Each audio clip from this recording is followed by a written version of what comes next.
Let me just ask you this, Mr. Risk Taker. What's the bigger risk? Carrying on like you're going, or taking the deeper dive? What's better? Take eight big risks in life, sin once, miss the mark once, but get 7, achieve 7 out of 8, or take 100 risks and achieve 8 of them. My hunch is that if there's a God, he's saying, go for the 100 and get 8, rather than 8 and get 7. If you're not taking enough risk to sin or miss the mark, to fail, then what are you doing?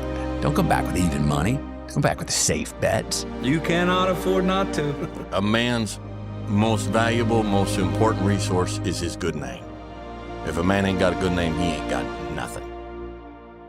So don't lie. Be respectful. Be respectful to others. Be respectful to your elders. Even if they're not respectable, they still been through life enough. Their position earns them what their behavior won't. If you're going to do it, do it.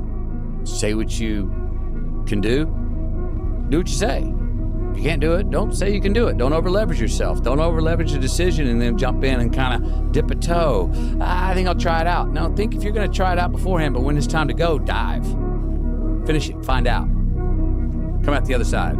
Don't leave it and go, ooh, if I just would have, That keeps me up at night. I think it keeps a lot of us up at night. When you half-ass something and you just don't know whether you failed or succeeded, got what you want or didn't get what you want. Finding out and looking in the mirror and going, I didn't half-ass it. I went all the way. I found out, and that ain't for me. Or I found out, and you damn right that is for me.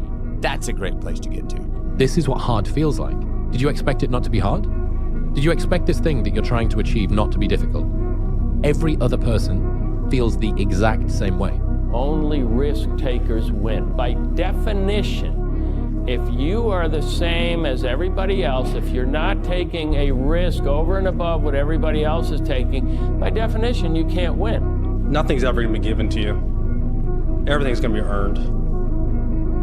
If you don't go out there and put in the work, you don't go out and put in the effort, 1, you're not going to get the results. But 2, and more importantly, you don't deserve it. You didn't earn it. Nietzsche said, I know of no better life purpose than to perish in attempting the great and impossible. The fact that something seems impossible shouldn't be a reason to not pursue it. That's exactly what makes it worth pursuing. Where would the courage and greatness be if success was certain and there was no risk? The only true failure is shrinking away from life's challenges. Take the biggest risks of your entire life. What would you do if you weren't afraid? And I love thinking about that when I'm thinking about big life decisions. Like, what would I do if I weren't afraid? And it's usually like the big one, the bigger thing that I really want to do, but I'm afraid to do it. It's like, that's what I should do. And what would I do if I didn't, if I knew I couldn't fail? I will never wish for fewer epic stories at the end of my life. And I've never regretted failures. I've always regretted things that I didn't try. A lot of times when it's like, you have this anxiety around this big decision we have to make, if you actually take the step and realize that it's not death, you're not going to drown immediately. There's plenty of other steps you can take from there, even if you get a little wet. Well, you should be afraid of taking risks and pursuing something meaningful. But you should be more afraid of staying where you are if it's making you miserable.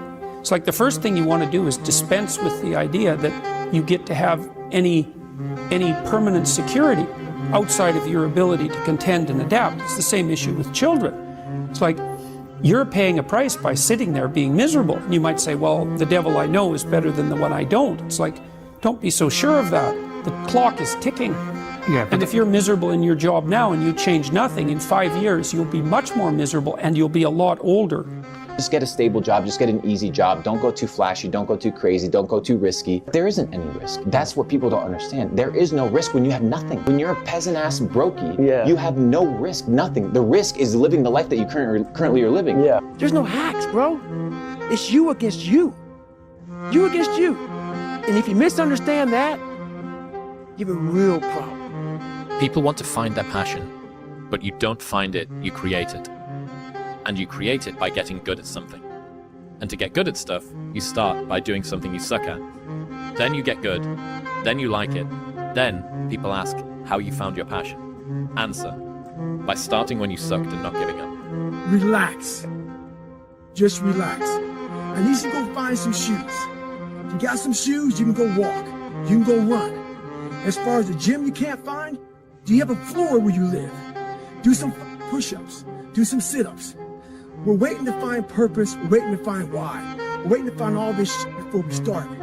The thing about it is this, start now. So when you find your purpose, you find your why, you can get after it. There's consequences that you pay to constantly seeking comfort and avoiding discomfort and avoiding hard work. And those consequences are you're never going to feel self-realized, you're never going to feel like you accomplished anything, you're never going to have this feeling of understanding that difficulty and struggle and the ability to push through that is a muscle, and you develop that muscle by doing it. And once you do, you develop a lot of self-satisfaction, and you develop peace of mind, and you understand that you can overcome obstacles. If you don't have to overcome obstacles, you never know whether or not you can.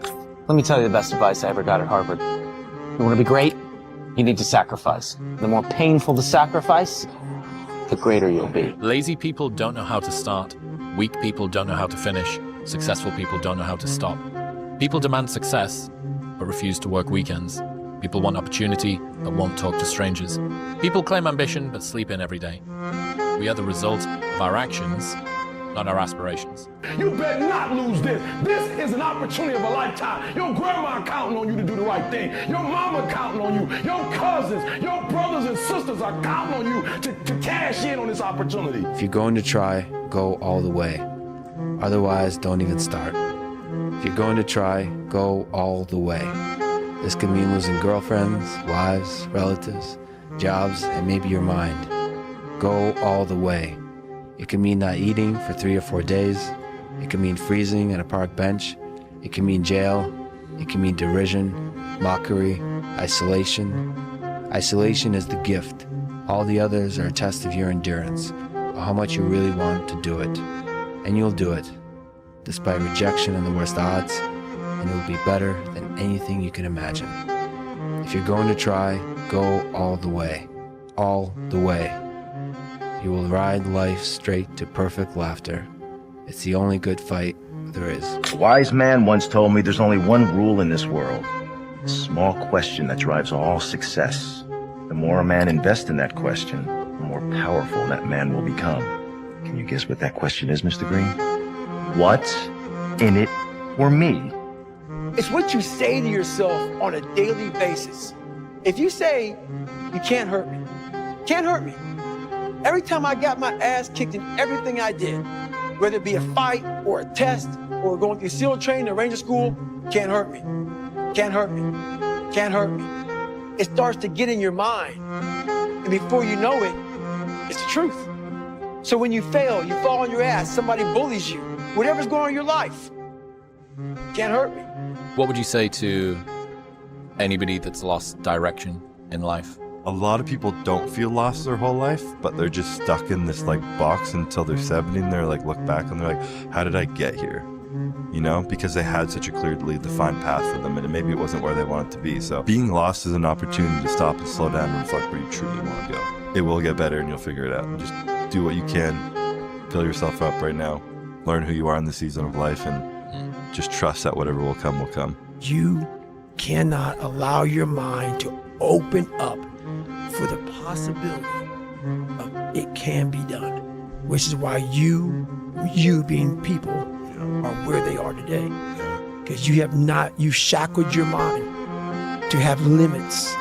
And everybody has a limit, but find it first. If you're not getting past this today, this week, this month, this year, all of a sudden a decade goes by and you're still hung up and you can't get rid of that thing and it's got you paralyzed and you're a victim of it.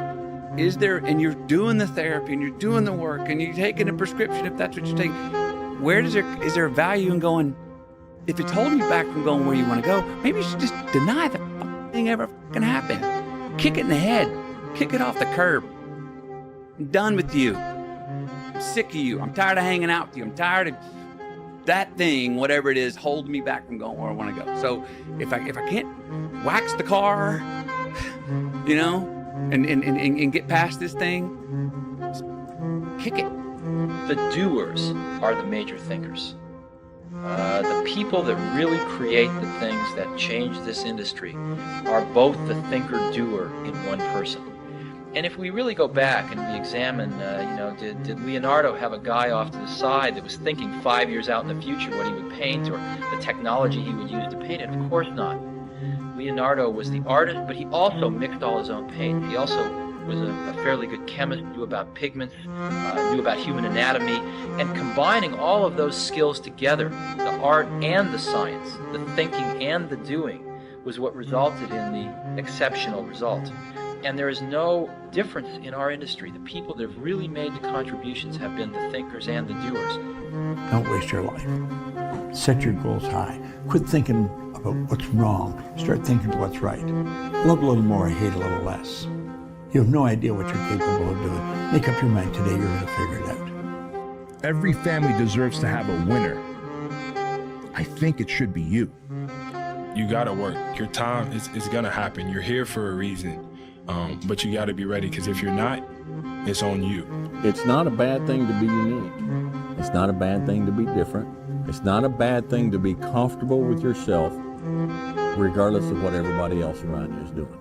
But once I learned that the difference between him and I was just between the years, once I was equipped with that, I started to believe that the sky was truly the limit. When your excuses make you feel a little bit better about the fact that you didn't execute on what you needed to execute on, then they can make you feel better, but they're not helping you. They're not helping you at all. So the big thing is know that if you have big goals and big dreams, along the way, failure is going to happen. So how fast do you get up from that? Greatness is not meant for a few chosen people. It's meant for those who persistently pursue their dreams every day and make that choice when they wake up. So, just a mentality, really. I give you the map. You are willing to do that? Yeah. It's the main point, because everyone wants to be Cristiano, but I give you the map. You think you will do it then? It's difficult. It's the discipline. The discipline is the most difficult thing, not only in the sports, but in the life. If you don't change what you're doing and how you do it, nothing else will change. You cannot change your life unless you change something. Once you change one thing, your mindset, you can attack everything. Nothing changes if nothing changes, man. Something in you has to wake up. The easiest thing in life is to give up. The hardest thing is to keep going, but we have to. It's easier to accept the fact that I'm just not good enough. I wasn't made to do that. It's easy to give up. Hell it's yeah. Easy. It's the easiest thing in the world to do. I'm done. I ain't going. I ain't gonna keep going. Yeah, I don't feel like going to work. I'm done. Yeah, man. It's easy. It's very easy. Like, we have to continue to hold on and just continue to keep your head up, continuing to march on ahead towards your dream. But what's hard is going, yesterday I got nothing from working as hard as I could. Nothing happened from that. I'm gonna do the same thing again today, but I'm gonna try to go harder. It sucks, but you have a choice to make. Do you want to sit down and go back to that guy you once were? No.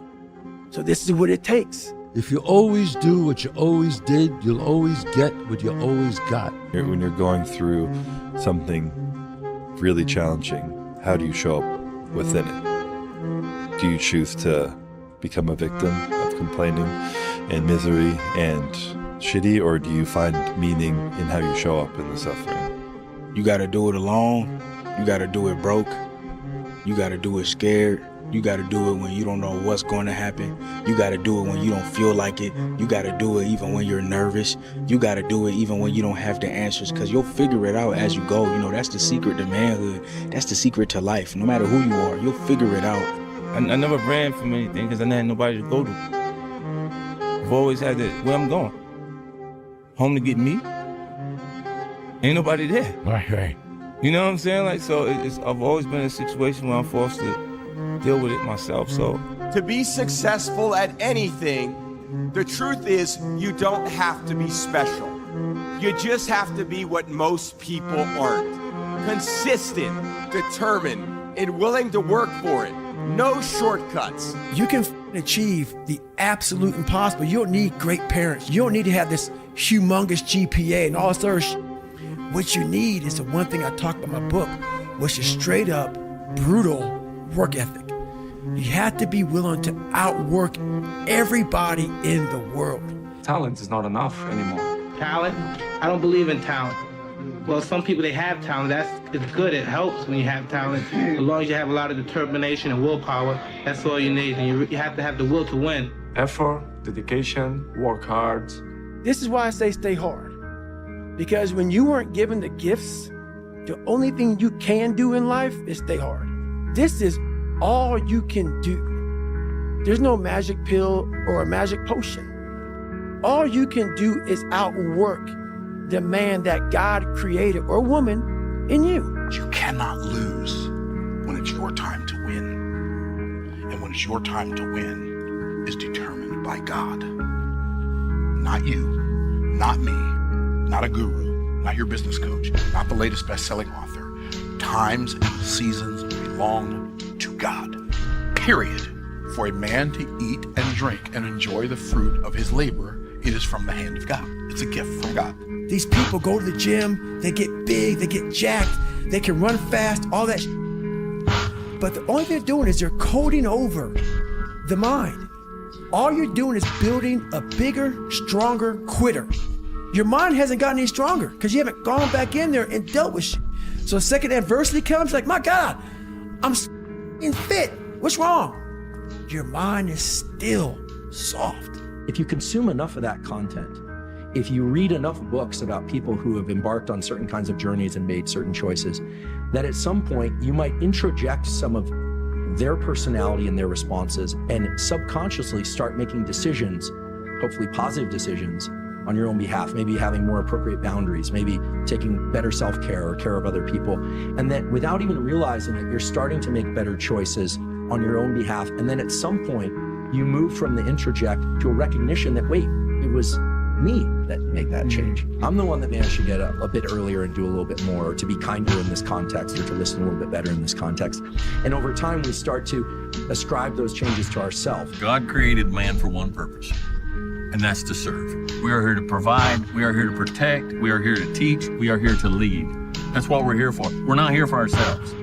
Now, our pursuit of becoming better men is for the purpose of becoming better servers. It's not so we can look at ourselves in 10 years and say, I'm better than I was 10 years ago. That's not the point. The point of getting better is not just so that we can be better. The point of being better is so that we can be better servants, so we can be better protectors, better providers, better teachers. Who do you have the least amount of filter with when you're around them? Who can you sit in silence with and not have to fill it? These are the people that you should prioritize spending your time with, because we all feel the compulsion to change ourselves to fit in. We adjust our behaviors and our words and our nature and everything in an attempt to be liked and validated and accepted.